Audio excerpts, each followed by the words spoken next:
the most important question. Our last question will come from this young lady. Hey, don't ask me difficult questions. I don't mean to be rude, but everybody has a limited amount on this life, but if you are trying to teach everyone something, then everyone's going to pass away soon, so what's the point? Oh, existentialism. Uh-oh. Whew. That's another hour. Oh. And this is from the youngest. All right, that's a tough one, Mr. Guru. So, if we are trying to teach something which is going to take a long time, let's say I want to teach you something which will take 1,000 years, then your question is relevant. I'm talking about not teaching you something, just opening up a dimension within you which is naturally in a certain way. Is it true? What did you have for breakfast? What's your name? Huh?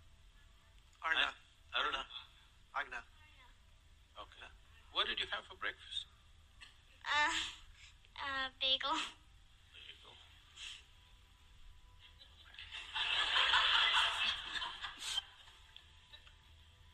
So you eat a bagel. Does a bagel look like you? No. So you eat this bagel. Right now this work is going on. The bagel is becoming a little girl. Yes or no? So is there an intelligence within you which is capable of turning bagel into a human being? You have. Suppose I could take a bagel in my hand and make it into a human being. Who would you think I am? Must be the source of creation, isn't it? But you are doing it. You're making a bagel into a human being. You're really fantastic. When you're such a fantastic human being that you can turn a bagel into a human being, you're not a small possibility. You're a tremendous possibility. Because in 2, 3, 4 hours you can make a bagel into a human being. Is it a small phenomenon? When you're able to do such a thing, you becoming joyful, how many 1,000 years should it take? If you allow me, we can make it happen in a few minutes. But if you become an adult, it'll take a few hours.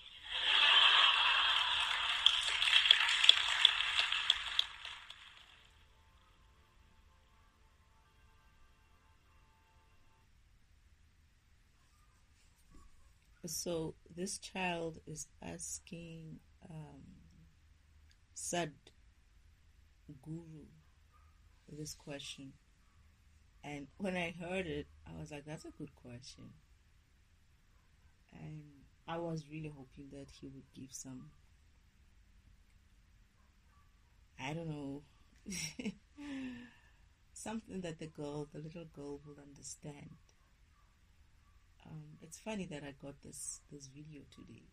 You know, Father always sends me this videos for me to pull apart, basically, to fragment and defragment. So in this instance, I get why Sadhguru had to answer sometimes that way because of this little girl. I feel like he wanted to almost spare the big explanation, and I feel like it's not necessarily a good thing as such, because he's imposing his limits on the girl. She's putting the girl in a box. They all did. Oh, and this coming from the youngest, you know. They've put her in a box to say she won't understand these concepts. If I were to explain this to this little girl in a way that I would explain to an adult, like he also mentioned even in the end that something to explain to a child will be maybe 10 minutes, or it will take 3 hours. But if it was an adult, it will take even longer. First of all, I feel like he went the other way. He didn't really answer this girl. Secondly, I feel like they put this girl in a box of a little girl. I've been put in that box many times. Oh, it's a little girl. She'll never understand what we're saying. I can't explain this shit to her. But that girl, the little girl, asked a very, probably, if I were to listen to the whole, what do you call it? The session. They are in a place, what do they call these sessions? A seminar. Most probably that girl is one of the few people who asked some real questions. Anyway. So I looked at it. I heard this question and I was like, how would I explain this to a girl? How would I explain to this little girl what is the point of learning when it, eventually you're going to die? Why are you learning? And I find it surprising that Sadhguru, coming from an Indian perspective, an Indian, I don't know if it's religion or tradition or someone who has like experience with Indian philosophy, that I don't know, maybe I'm casting a same blanket, and if I am, well, I'm sorry for that. But where was the concept of reincarnation?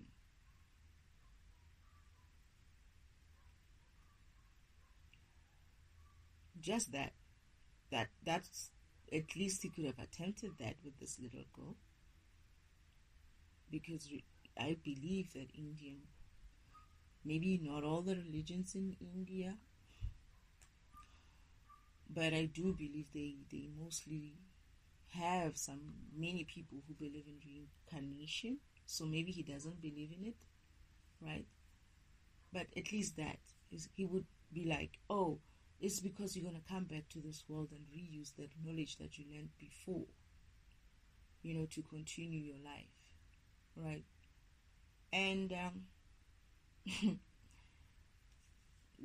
then I asked myself, how would you ask this girl? How would you answer this girl? And the way I'm going to answer it is how I would also want to know myself when I go through this specific meditation session with the spirit team. So let's explore this.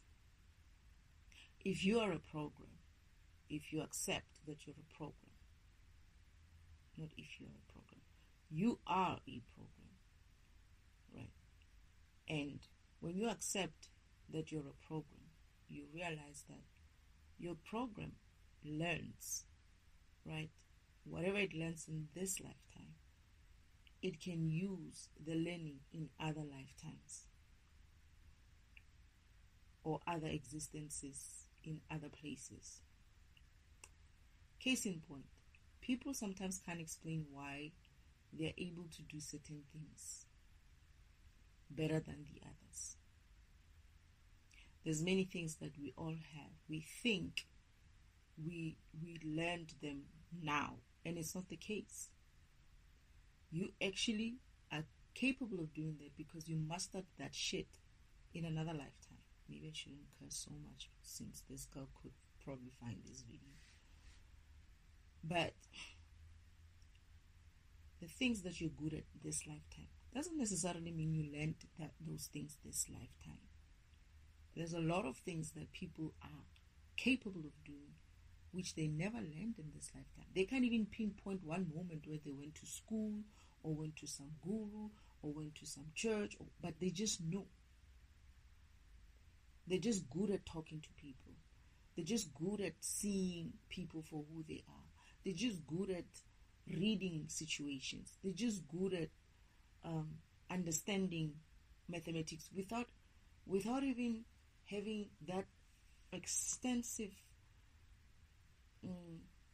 education for math. They're just good at money. They never even went to school.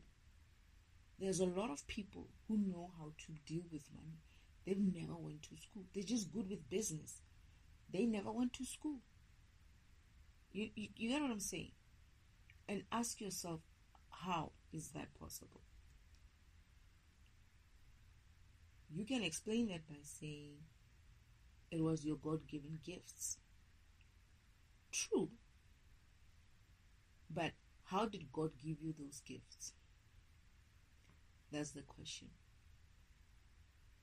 He gave them to you a previous lifetime before, when you came here, or another lifetime somewhere else, and you lived your purpose to master that specific thing that you are mastering today, where everybody's looking at you. It's like, but how does she do it?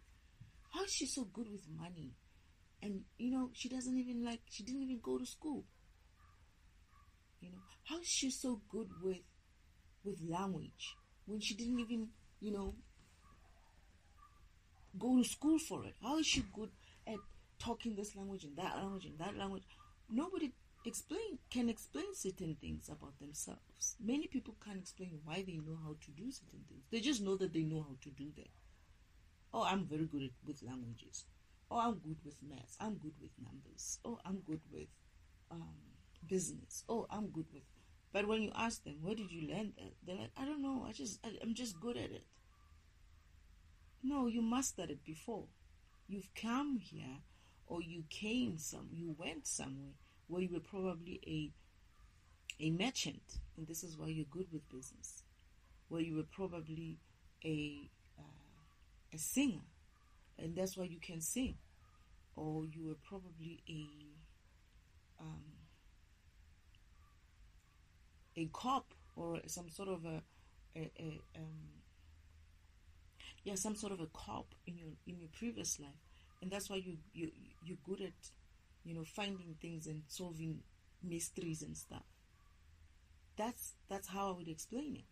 And your program, every time it goes through a lifetime cycle, it learns to master something. This is why I say you choose to come here to master something and to become a god of it at some stage. As you master it, you get to the point where you become the god of, business, the god of singing, the god of... in India, there's a god of music, goddesses of music, ne? Or is it dancing and music? All kinds of goddesses. In Africa, there's gods of rivers and gods of oceans and gods of whatever. You probably go to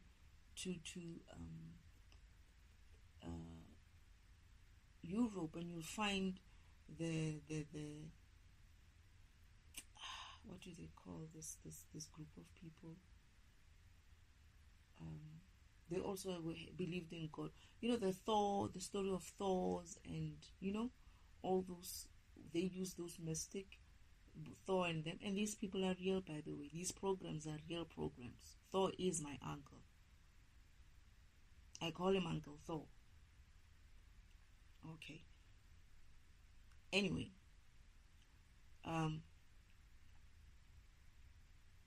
That's how I would explain it. That is because, girl, you come back into this lifetime until you've reached your divinity, until you reach your status of what you wanted to master. And even then, when you mastered something and you became a divine being, you wait for another chance to come here and be like, can I go back? I really, really, really want to go and be good at teaching, for instance, for me, right? I want to be good at teaching. And you're like, okay, fine, you'll go back. And people can't understand why you are good at teaching, right? Because you tried it before. You've done it before. You've been trying to do this lifetime after lifetime after lifetime after lifetime. And perhaps this is the lifetime when I master it. As much as I was saying to Father, I am not becoming a preacher. I can't do that. Perhaps this is the lifetime where I'm going to master it. I don't know. We'll see. Right? I would have said to this girl,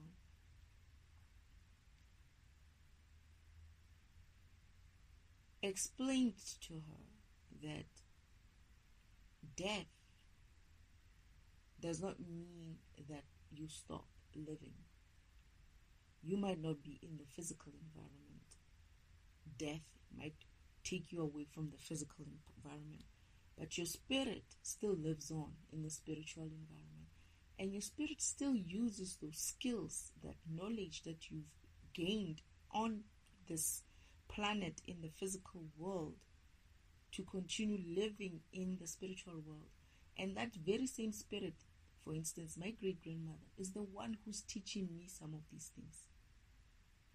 She's the one who's guiding me towards certain things. You see what I'm saying? Not just her, the other ancestors as well are using the knowledge that they gained when they were here on this planet and trying to master certain things for themselves. They're using their language to help me win, to help me get to my mastery of certain things.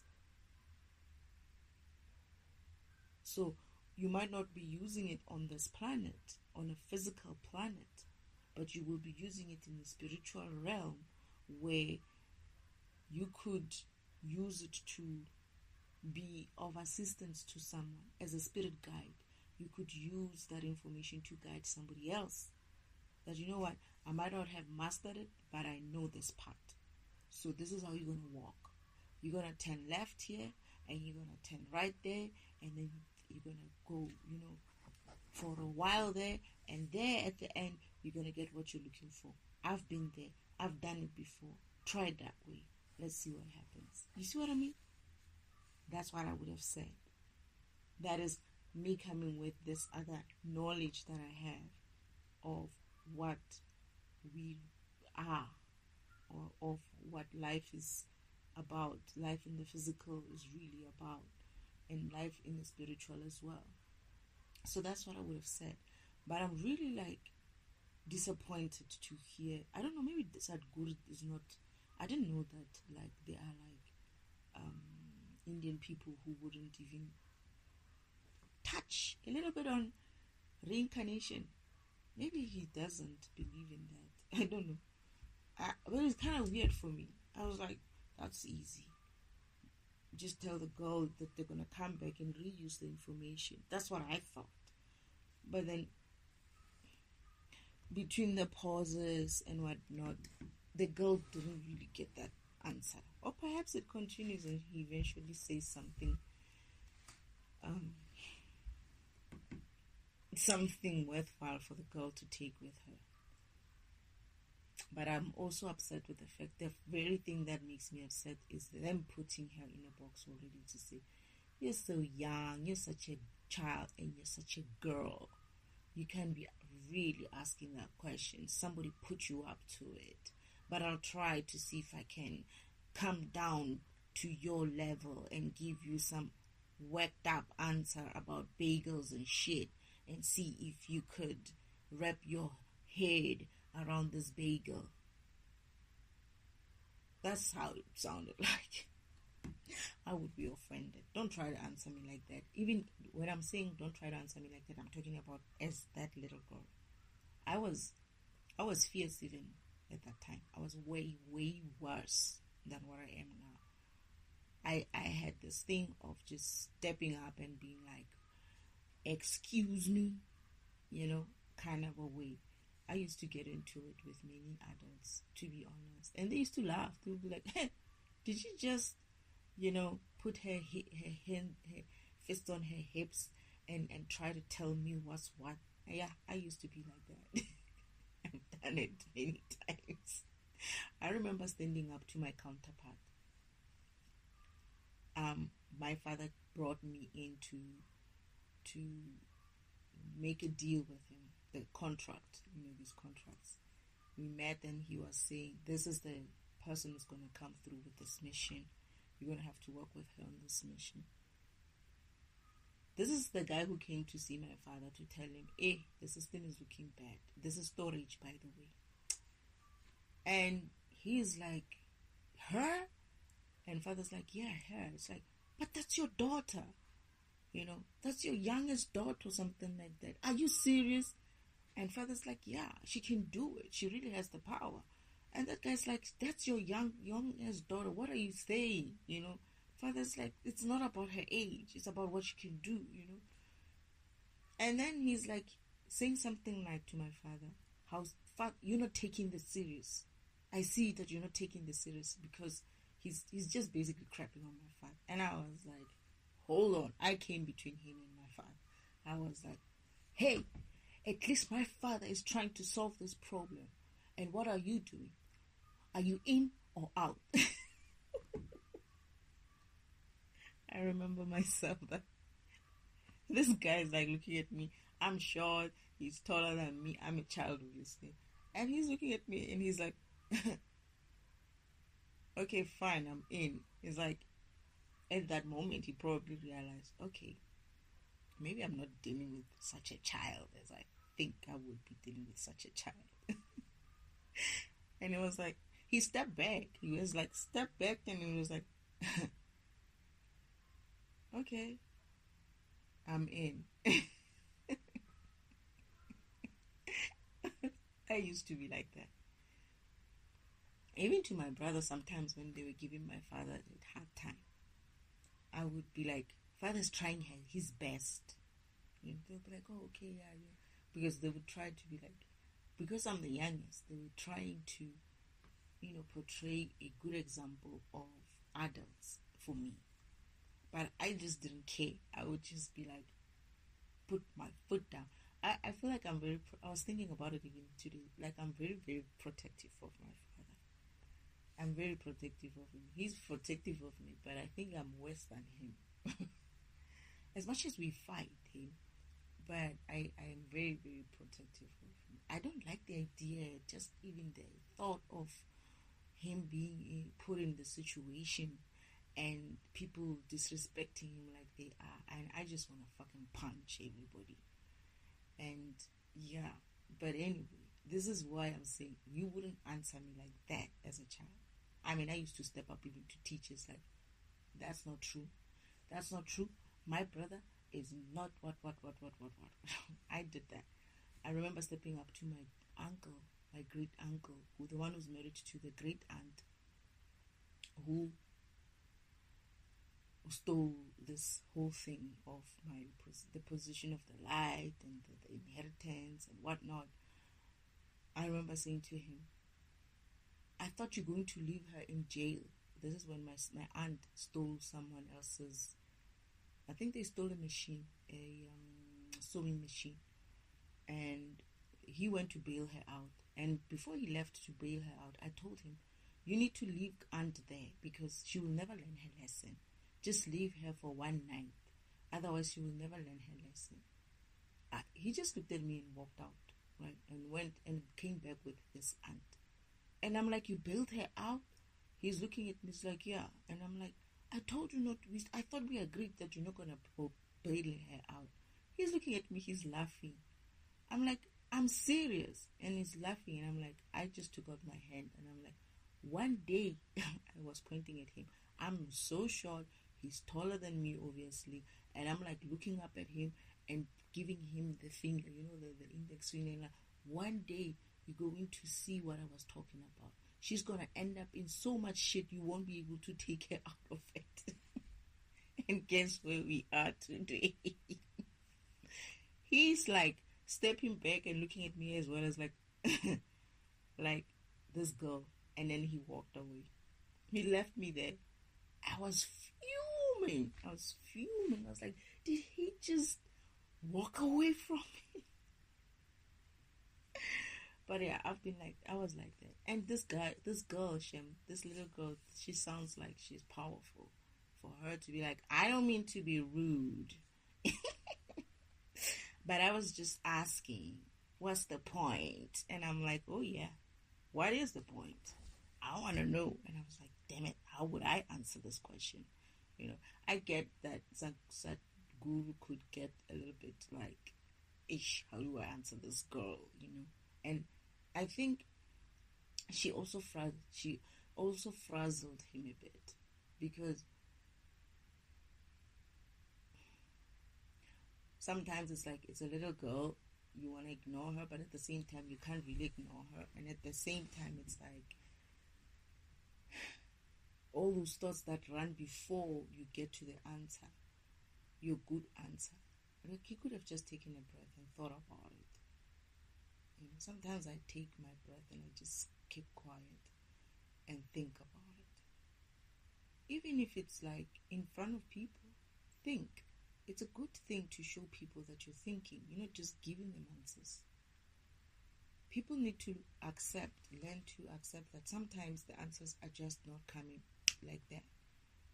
And just because of you're knowledgeable about certain subjects, it doesn't necessarily mean to formulate the good answer for a whatever year old that child is.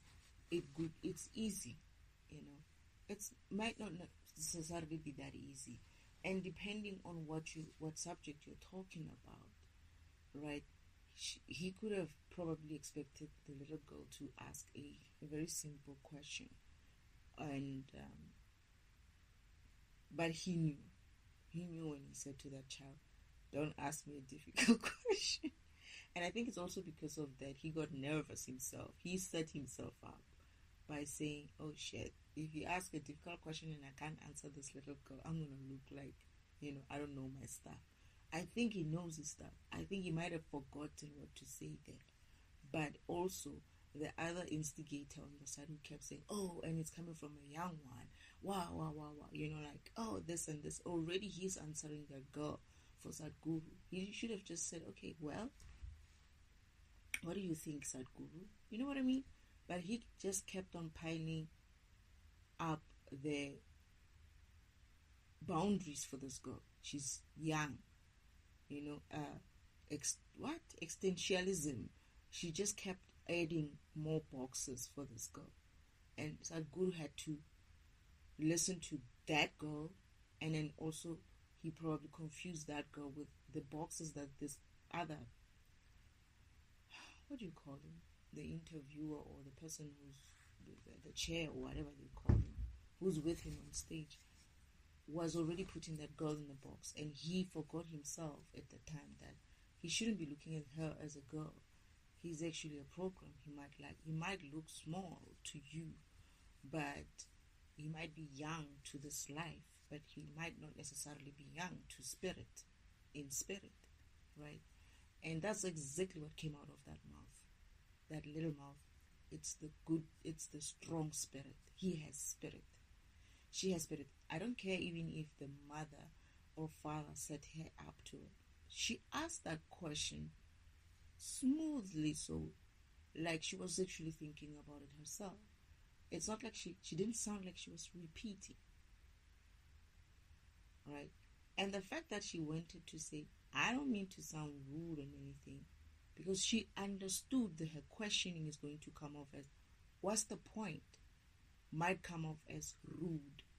She had such intelligence within her to understand that how she's going to base the question as a childish as the child that she is and looks like might come off as if the child is being rude, and she had to forgive herself and them before she continued with that question. That shows a very high spiritual intelligence there. And I don't understand why they didn't even pick it up. Sadhguru could have picked that up. I was like, wow, that's a good question. How would I answer it? Like I said, how would I answer it, right? And then I was like, let me hear what Sadhguru's going to say. I had no idea how I was going to answer it. I had no idea how I was going to answer it. And only now, when I say, okay, let's explore it, is when I'm actually thinking about how I could answer her. In my knowledge base, in what I understand, is that we might forget when we come here about ourselves, our spirit, and hence it's a good reason for you to remember who you are, where you come from, and why you're here. That's spirituality. When you come here, you forget. This environment is such that you're coming from a very high vibrational environment. That is the spirit world. It's very, very high vibrational. And when you come in here, some even report that they are awake for a time being. Some, if they remember, And even if everyone like remembers, they will remember that in the beginning of their life as a baby, they were like, what the fuck is going on here? What is this? You know, for some few years, you would have remembered who you were. My issue was that I couldn't sleep. And Father had to suppress, Father had to put me to sleep, like really put me to sleep, you know, force me to sleep. And he tried it many times, and I would wake up and try it again and put more pressure, and I would still wake up. Like he tried it first time. I remember the first time when he said, you're going to have to go to sleep, and then he made me sleep. And just as he turned around, him and my brothers, and I was like, hey, so when are you coming back? And they're like, turning around like, wait, you see us? You hear us? You still know what we are here for? And then they looked at each other, and one of my brothers like, at that age, like so strong at that age, like I'm so strong at that age. Father's like, okay, He's like, and then he goes back and he tries again, and then I sleep. But then after a couple of weeks, I'm awake again, and then he has to come back and put me to sleep. I don't remember how many times he had to do that. Oh, and then there were other times when I was creating stuff, right? And the stuff was running around the neighborhood, and my grandmother had to call him and be like, hey, we are hearing that she's creating things, this person. Father's like, okay, we'll have to go come and clean up. They came there to come and clean up all the things, the beings that I created, because I created, when I was telling stories, they would create real things. And, you know, the stories that I had, if I was telling like scary stories, mind you, I didn't even know what a scary story looked like. I just knew them as the beings would have this, and they would look like this, and they would look like that. I didn't call them beings. I just said the person had this, and the person had that, looked like this. But these kids that I told the stories to would see these things for real, and I thought they were just dreaming, like, you know, the normal dreams. Until my grandmother learned that, no, it's real. Apparently, people were seeing things, and she's like, hey, I overheard people saying they're seeing things, and they're starting to look at us in a funny way, and this child could be her. And Father came in and was like, oh yeah, I see, you know. And then I remember like seeing my grade. I felt like I did something wrong. I remember when they came through, I felt like I did something so wrong, and I was like, did I do something wrong? Father's like, no, you didn't do anything wrong. It's just that you need to, you know, stop telling like scary stories, something like that. You create as you tell these stories.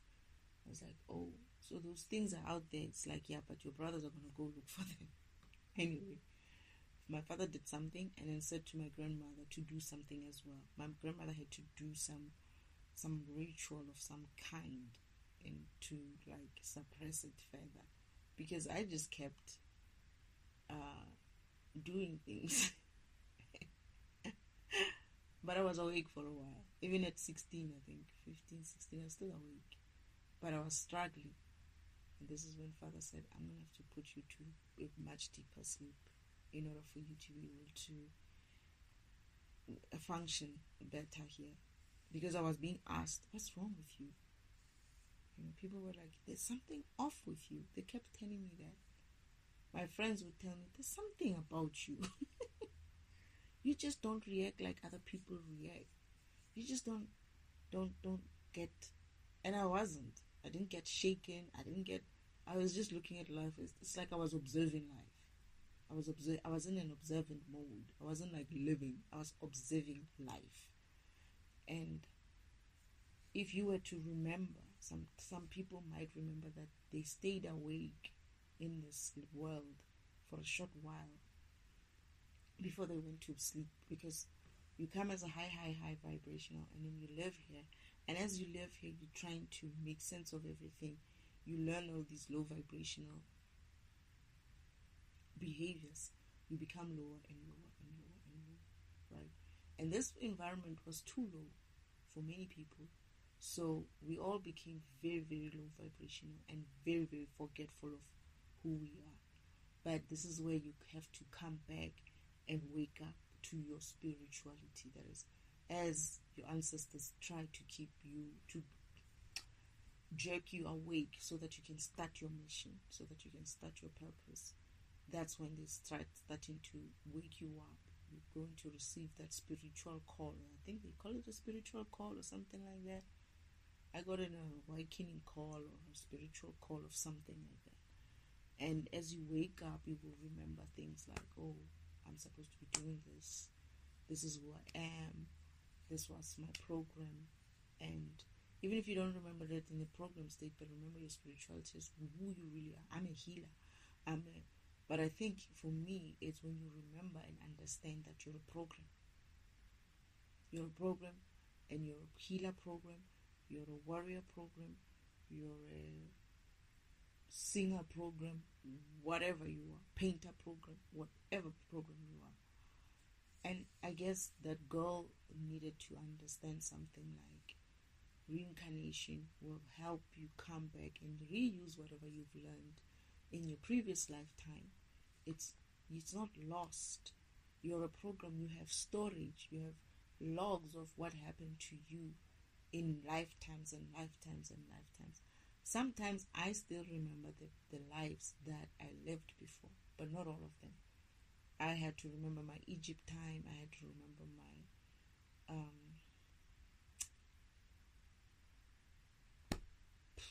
what do you call this place? Atlantis time. I had to remember there's many others in between. And when I heard those dreams, I thought I was looking different. Some of them I'm a man, by the way, in Atlantis. In Egypt, I'm a girl. I'm a woman. And guess who is with me in Egypt? My imposter goddess sister. We're running away, and I don't remember what we were running on. It could be a fake dream, because whenever I have my imposter goddess sister in there, I doubt that dream. But before I had that dream with her, I had been having Egypt dreams. I have been having dreams of me being in Egypt, and I was some princess of some kind in Egypt. And I remember, where was I as well? The thing is, when they came through these dreams, they showed me. Let's say they show you the beginning, and then they show you like key moments which are here on this planet, right? Atlantis, for instance, Egypt, for instance, and then the in between them, it's not here, it's not on this planet. It's me being anywhere else, doing other things, and the one lifetime that I remember fully is the one that I come from before I came here. But even before I came here, they have been me going through galaxies and living in different worlds, and I'm being chased by my other counterpart because he wants me to stop and come back to them on the ship, to go back with him to the ship so that we can continue the mission. But I'm like, I'm on my own now, stuff you killed me, what do you want? And I'm running away from him, right? But I'm going through and living in different worlds as I go through. I remember this one time I had a disguise of, I was just this, single woman living alone, working, having a job, and I was actually doing great. He bloody flipping disturbed me, and I was just living a good life. I was starting to have friends. This guy just comes, and it's like, and he could find me. I could never run away from him. And I was like, there on the street. He turns and is like, there.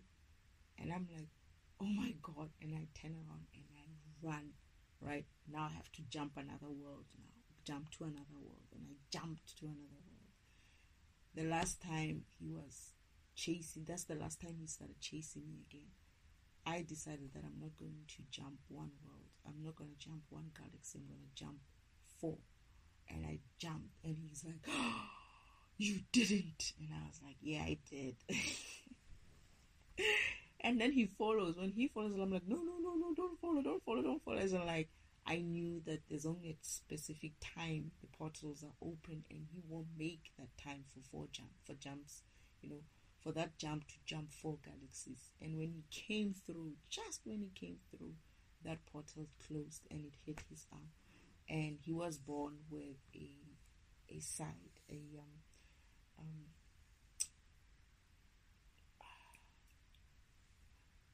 I will call it what I think it is, like a deformity of some kind on his left. Let me see, did he hit with his left? I think he hit with his left. Yeah, he hit with his left side. So he's a little bit, but he only got better when we are on earth now. And I used to go to him when we were young, because when he got very, very, very sick, I would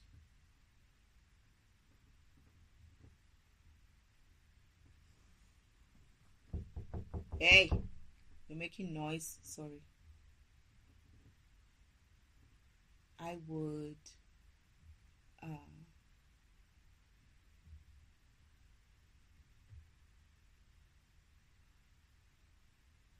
I think it's the dog outside. What was I saying? It's disturbed me, you see. They're trying to disturb me. They're sending the dog to come and disturb me. I would project to him, and I was his imaginary friend. I became his imaginary friend.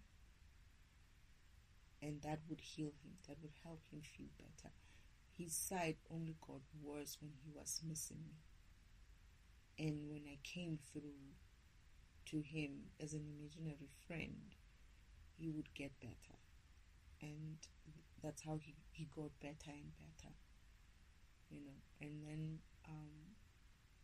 obviously you can become an imaginary friend up until a point, and then that's how we didn't see each other that way. But then we meet each other again at work. We work together. But anyway, that's a story for another day. So that's how I would have explained this to this girl, that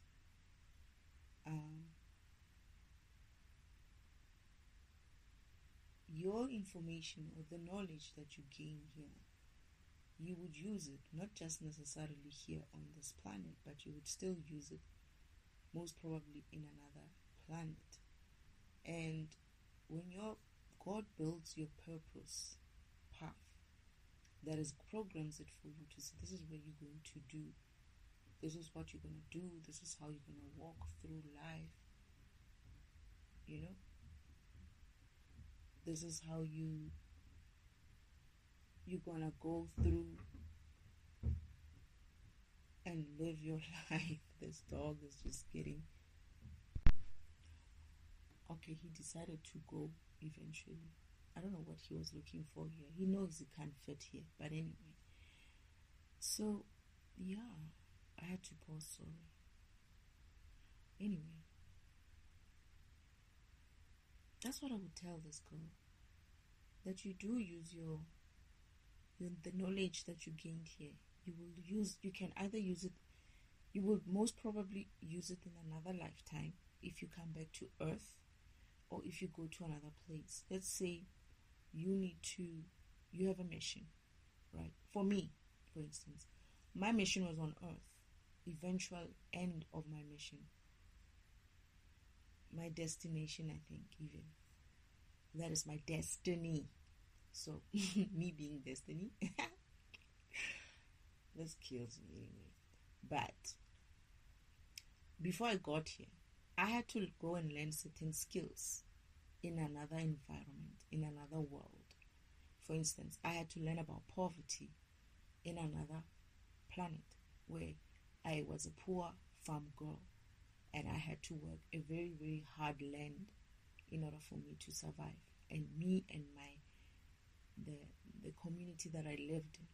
So I had to become creative and help them I designed and developed farming tools for us to be able to work that hard land in order for us to produce, good crops that we could sell. So I was trained in that environment. But then I moved from an environment or from the planet where I was a poor farm girl to another life in another very rich and upper class environment where I had to meet my counterparts and I had to be trained to be a warrior, right?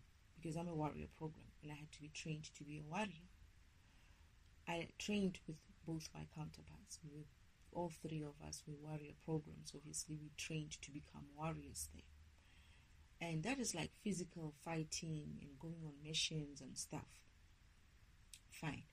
And then when that was done, I remember I also had like experience in Go-O. And then Father had to take me to the angel world there, where I had to,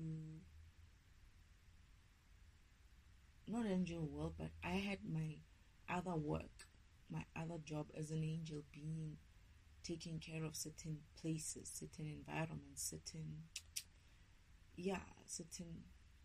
worlds, for instance. I had other responsibilities that helped me to be able to come to this planet and wake up and remember certain things and remember the stuff that I'm talking about, that I'm teaching, if I'm teaching about,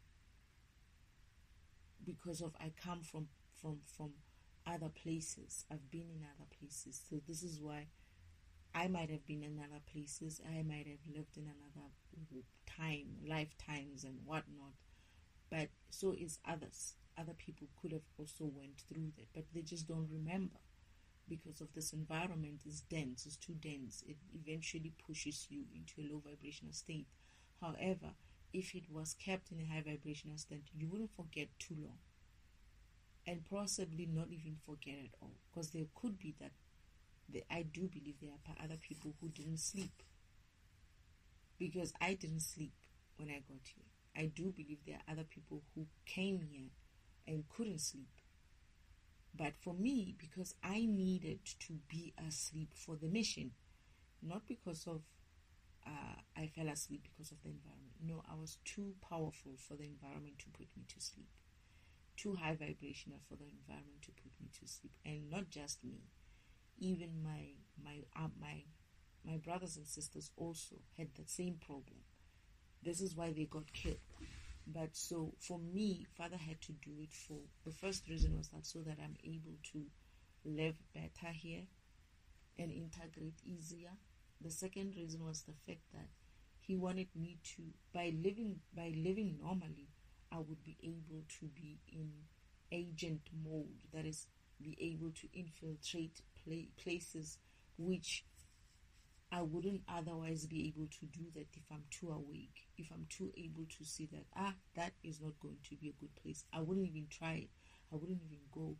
Or I would go there with the attitude of, that's not a good place. I'm going to do something about it. Which is what got most of my brothers and sisters in trouble. Because they would wake up, after being asleep, they would wake up in the middle of the mission and be like, what the heck is going on? They would wake up before time. Father said that. It's like they're waking up before time that they need to wake up, and they're causing all kinds of havoc in the system because they're waking up and they're trying to run, and then they're wondering why everybody's against them, and they see things for what they are and they want to fight. It's like, what the heck is going on here? You know, when somebody wakes up and be like, what the heck is going on here in my Father's house? Something like that. Just like Jesus. What the heck is going on in my Father's house? You know? And then they start fighting. And then when they start fighting, they kill them because, you know, they're not prepared for them, and they are not prepared for him, and he is not they are also not prepared for them, something like that. But anyway, that's how I would try to answer that girl. It's funny. I'm starting to enjoy some of these videos that Father's sending me. I'm kind of liking this one because I don't know, maybe it's because of I like Sadhguru, but not like him as in like I listen to him a lot. I listened to most of his stuff at the beginning, and I was like, I don't know what this guy's talking about. Right? Most people that I've listened to, I give him a chance, to be honest. And the one I could say I would say I sometimes understood is Eckhart Tolle. I don't know why. I think he applies more logic than anything, more thinking. He thinks deeper, right? He thinks not deeper, but he thinks about subjects in a deeper manner. And that's the guy I feel like I can sort of like follow. Sadhguru is very much a guru. Hey, this is why I say Father sometimes when he explains things to you, he's too high vibrational for you to understand sometimes, or you don't have the experience enough to understand him. So with Sadhguru, he sounds like that as well. He sounds like someone who knows things that are just so high level for the rest of us that I just can't, understand him. And this is why I say they when they listen to that girl, they don't realize, for me, that girl asked a very elevated question. That question is very, very elevated question. It's high. Why? Why are we doing this? Why are you here? Why are you learning? Why are you here in the first place? We've all been asking this question. Why are we here? And eventually when you get the answer that because you're a program, you're here on a mission, but you forgot what that mission is. So you need to go back into your file system and understand what was your program. And you need to ask the system itself to say, what was my mission again? I know I'm here for the mission, but I don't remember what that mission is. And they can help you. The operating system can help you. That is, God himself can help you. It's funny because I was thinking about doing a content that is more related to kids, where I'm not cussing too much as well, and where I'm able to, where I'm able to convey a message. But I must say, that little girl, I thought that those, age group might not necessarily even need to be talking about these things. Let's let children be children. I thought that. I was like, not now. Maybe some 16, maybe 14 to 16-year-olds could pick these things up. Children who've been with, who've played with computers and stuff. Yeah, maybe from 13 or 12 to wherever, they could pick this thing up. They could pick this kind of conversation up. But hopefully I'm not cussing too much. But most of my recording. But to be honest, if I was a parent, well, I'm a dark program, obviously, so I would let my child would know about cussing, I would probably be like, every now and then in the house, but I wouldn't protect them too much from it, because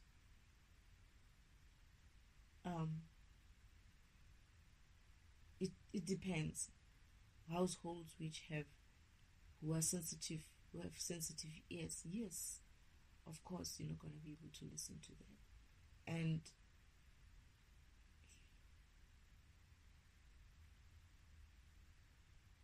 I guess it's a pity. Or they could be like bleeped all the way through. But at least if somebody can listen to it and just pick what they pick up from it and not necessarily pick up the other part. I'm not trying to excuse myself. I'm also not trying to say I would try better, but I am sensitive towards the children as well as that. I wouldn't want them to think that it's okay unless they are that dark as well. You know, I wouldn't want them to pick it up from me. I get very nervous when children say, "You are my role model." It's like, huh? No, it can't be. You need to be your own role model. Some children once told me that, and I was like, no, guys, I cannot be a role model. Don't ever get any other type of people being your role model. You need to model you. That is, you need to walk in your own purpose. You need to walk in your own program. Don't go modeling other people there. There's no such a thing as a role model here. Role model, when you are supposed to be minding your own program, how are you going to look at that program who's just being himself, and then you'll be like, that's a antivirus tool, and I'm defragmentation, and I want to be like them. And that's what happened to me and my counterparts. I didn't know who I was. They knew who they were, and they knew who I was. But because I didn't know who I was forever fighting them, wanting to do what they do, and be like, why can't I go? Why can't I come with you to the missions? Why can't I also go and kick some ass? And they'll be like, no, darling, it's not for people like you. It's like, what do you mean it's not for people like me? But had I known, and unfortunately I was supposed to understand that when I got here, that was part of the mission, that I was only supposed to wake up to who I am when I'm here.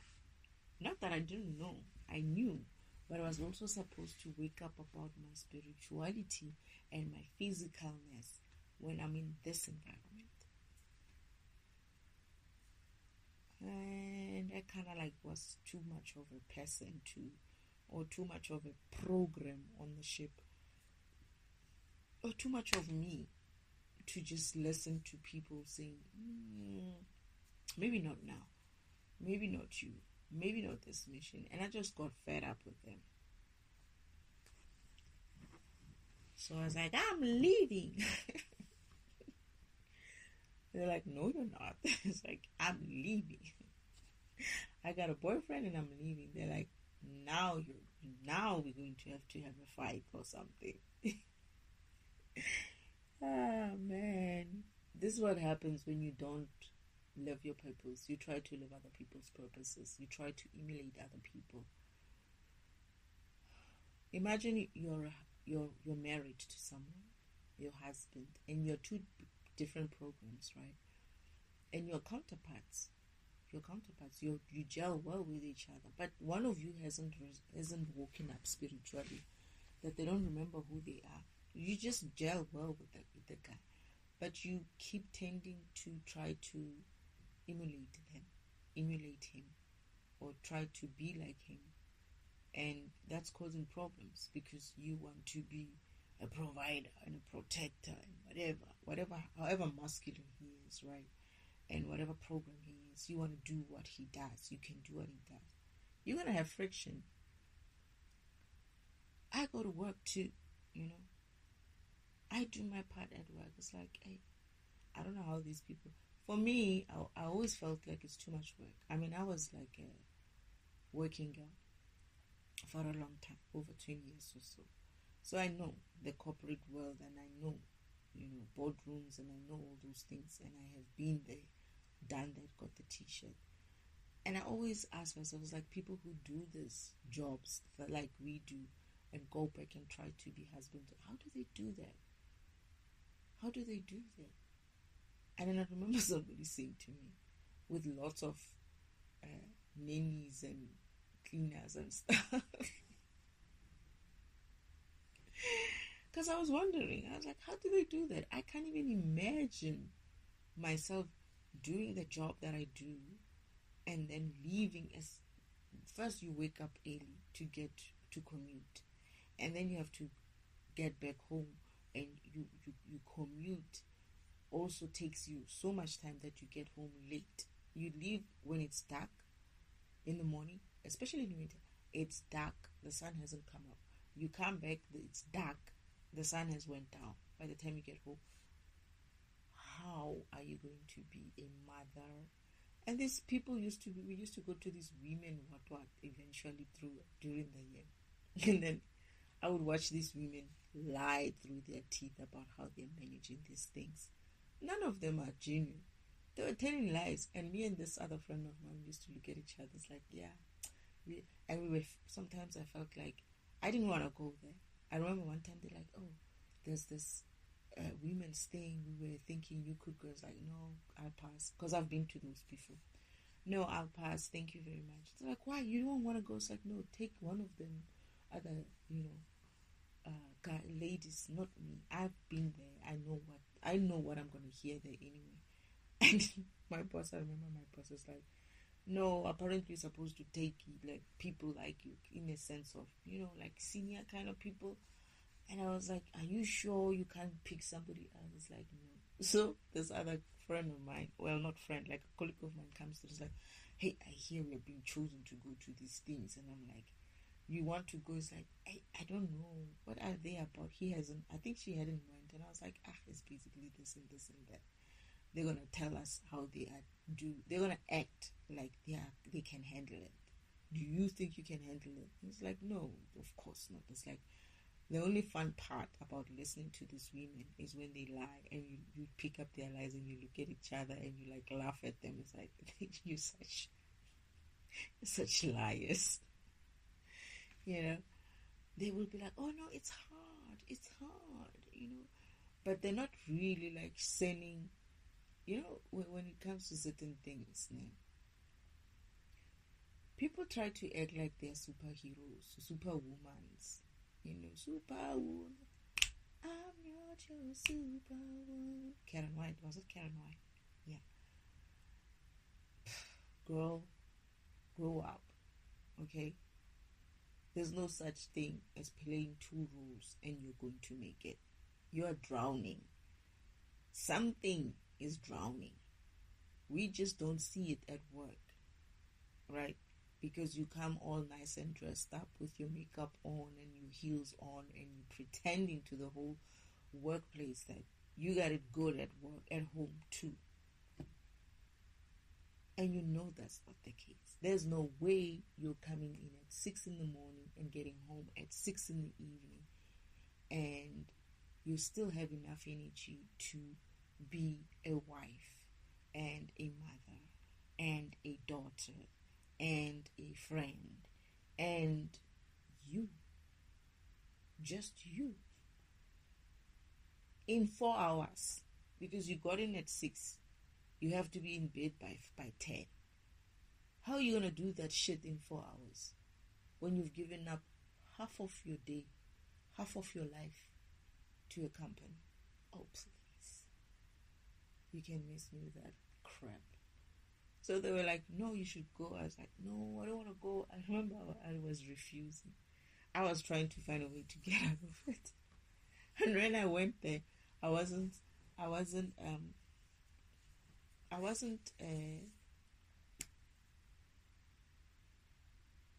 they didn't disappoint me. They did exactly what I thought they would do.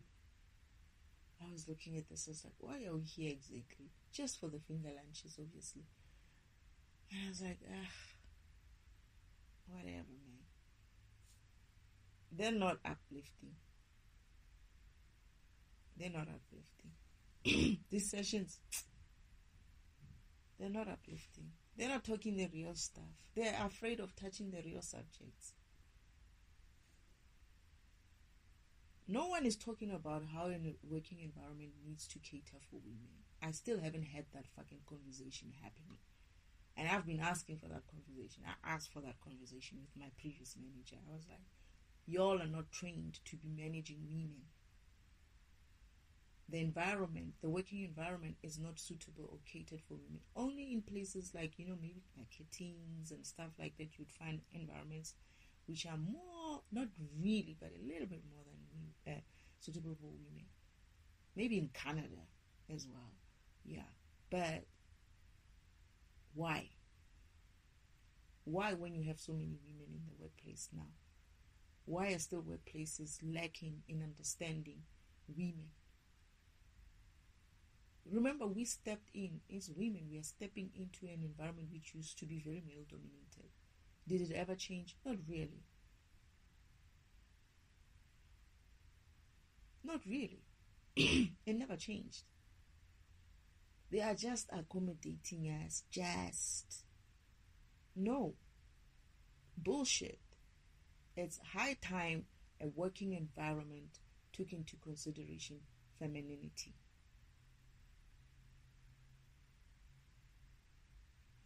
I don't know how you're going to do it, but figure it out. Figure it out. Somebody's got to figure it out. And nobody's going to figure it out except for if women themselves start figuring it out. Women need to be bold enough to say, I am taking days off for my fucking periods. I'm staying at home. Well, that's a conversation for another day. But shit like that. Things like that. I don't like to be spoken to this way.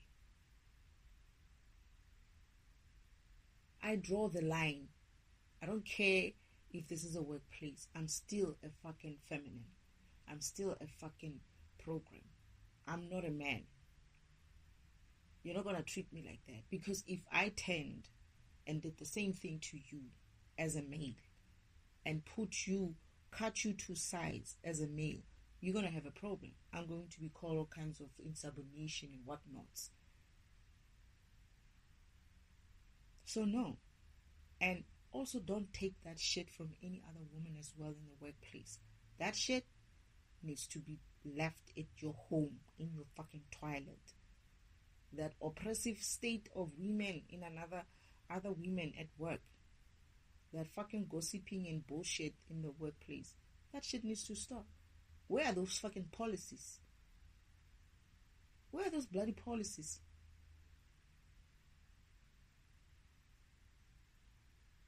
I got disgusted at a workplace when they called us in. We had just moved into this floor. It was executive type of people there mostly.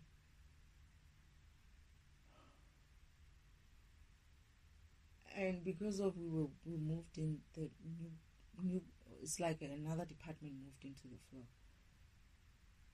The secretary or the PA calls a meeting after a couple of days and says, the state of the toilets and what they women, we need to be. And I looked at her and I was like, is she really having this conversation? Is she really talking to us like that? Like we're kids? You know? Oh no, the state of the toilets are filthy and what.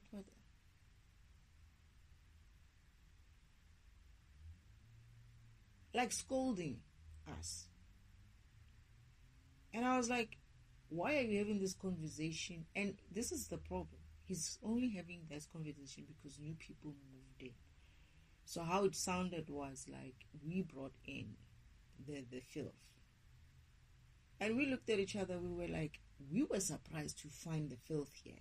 Where we were in the other place, we didn't have these kind of issues. We didn't have those problems in our toilets, in the ladies' toilets. And this woman is insinuating things like that. And I was like, who the heck does she think she is? I was so upset. I was like, I didn't know if I should just go and tell her off or if I should just ignore her. And then I chose to just ignore her because that low vibrational shit like that, just, you don't respond to shit like that sometimes. You just leave it. And it just kept getting worse.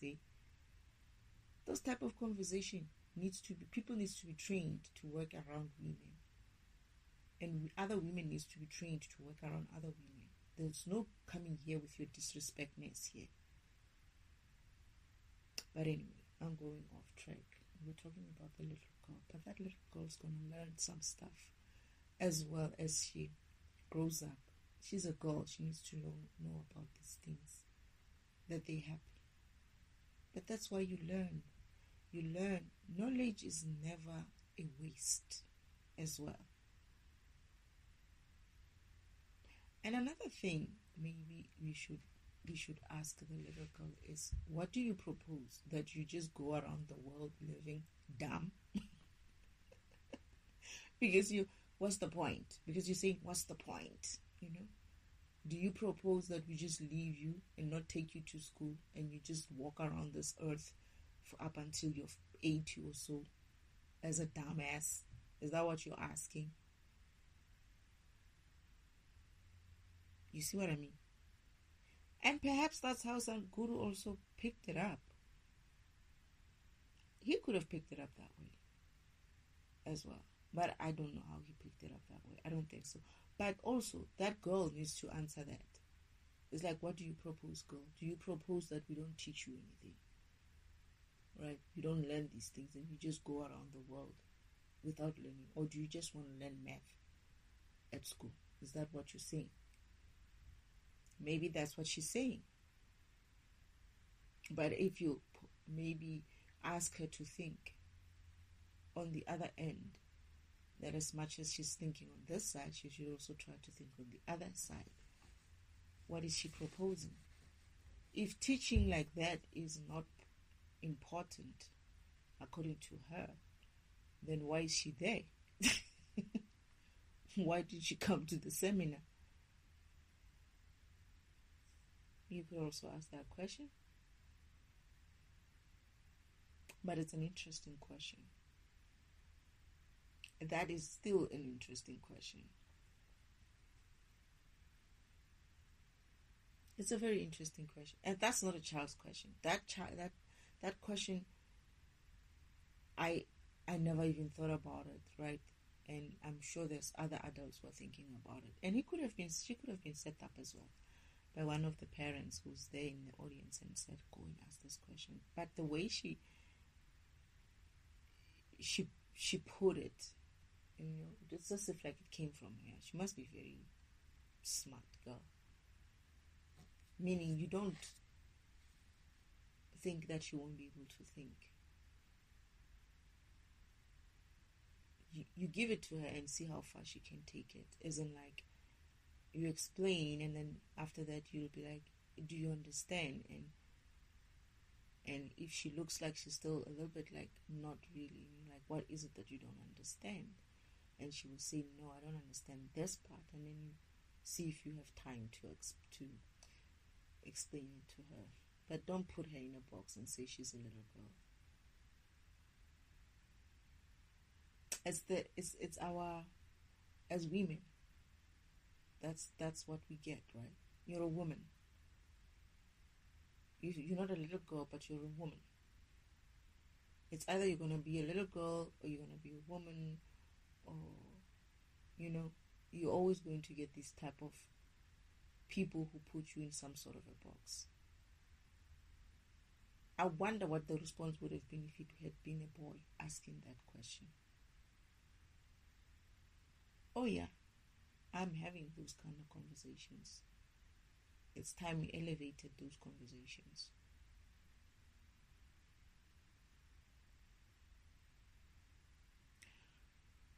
Anyway,